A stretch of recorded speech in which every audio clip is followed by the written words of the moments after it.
Hi friends, welcome to the Telugu kitchen and blogs.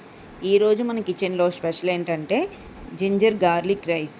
ఈ రెసిపీని చిన్న పిల్లలు కూడా చాలా ఈజీగా చేసేస్తారు. అంత ఈజీగా ఉంటుంది, ఇంకా టేస్ట్ అయితే చాలా బాగుంటుంది. ఈ రెసిపీకి ఇంగ్రీడియంట్స్ కూడా ఎక్కువగా వేయనవసరం లేదు. చాలా తక్కువ ఇంగ్రీడియంట్స్తో ఈజీగా టేస్టీగా తయారు చేసుకోవచ్చు. నెక్స్ట్ జింజర్ గార్లిక్ రైస్ని ఎలా తయారు చేసుకోవాలో మన వీడియోలో చూసేద్దాం. జింజర్ గార్లిక్ రైస్ కోసం 2 వెల్లుల్లిపాయలని తీసుకొని దానిపైన తొక్కంతా తీసేసి ఈ విధంగా వెల్లుల్లిపాయలని తీసుకోవాలి.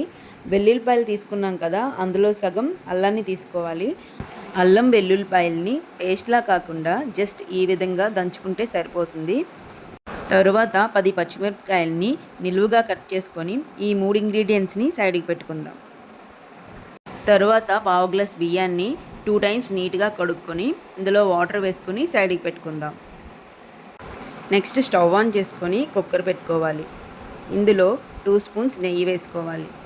నెయ్యి లైట్గా హీట్ ఎక్కిన తర్వాత మంటని తప్పకుండా మీడియం ఫ్లేమ్లోనే పెట్టుకోవాలి. ఇలా మంటని మీడియం ఫ్లేమ్లో పెట్టిన తర్వాత మనం ముందుగుండా దంచుకున్న వెల్లుల్లి రెబ్బల్ని ఇందులో వేసుకోవాలి. అలాగే మనం దంచుకున్న అల్లాన్ని, కట్ చేసుకున్న పచ్చిమిరపకాయలని కూడా ఇందులో వేసుకొని లైట్గా ఫ్రై చేసుకోవాలి. ఇలా ఫ్రై చేసుకున్న తర్వాత ఇందులో 3 టీ స్పూన్స్ ఆయిల్ వేసుకోవాలి. వీటిని మంటని మీడియం ఫ్లేమ్లోనే పెట్టి 1-2 నిమిషాలు లైట్గానే ఫ్రై చేసుకోవాలి. అస్సలు కలర్ రాకూడదు. ఇలా ఫ్రై చేసుకున్న తర్వాత మనం ముందుగుండా నానబెట్టుకున్న బియ్యం ఉన్నాయి కదా, ఆ బియ్యంలో వాటర్ అంతా పడేసి బియ్యాన్ని ఇందులో వేసుకోవాలి. బియ్యం వేసుకున్న తర్వాత ఒకసారి ఈ విధంగా కలుపుకోవాలి. తరువాత మనం ఏ గ్లాస్తో బియ్యం వేసుకున్నామో అదే గ్లాస్తో 2 గ్లాసులు వాటర్ వేసుకోవాలి. ఇలా వాటర్ వేసుకున్న తర్వాత ఒకసారి ఈ విధంగా కలుపుకోవాలి. అదేంటి, ఏ గ్లాస్తో బియ్యం వేసుకుంటే ఆ గ్లాస్తోనే 2 గ్లాసులు వాటర్ వేసుకోవాలని చెప్పారు కదా, మీరేంటి డైరెక్ట్గా అలా వాటర్ వేసేస్తున్నారు అని అనుకుంటున్నారా? నేను ఆల్రెడీ ఆ గిన్నెలో 2 గ్లాసులు వాటరు ఫస్టే కొలిచేసి వేసుకుంటున్నాను. ఇలా కలుపుకున్న తర్వాత ఇందులో టేస్ట్కి సరిపడ్డ సాల్ట్ వేసుకోవాలి. సాల్ట్ వేసుకొని మళ్ళీ ఒకసారి ఈ విధంగా కలుపుకొని దీనిపైన మూత పెట్టుకోవాలి. ఇలా కుక్కర్ మూత పెట్టుకున్న తర్వాత మంటని హై ఫ్లేమ్లో పెట్టి 1 విజిల్ వచ్చేంత వరకు ఉడికించుకోవాలి.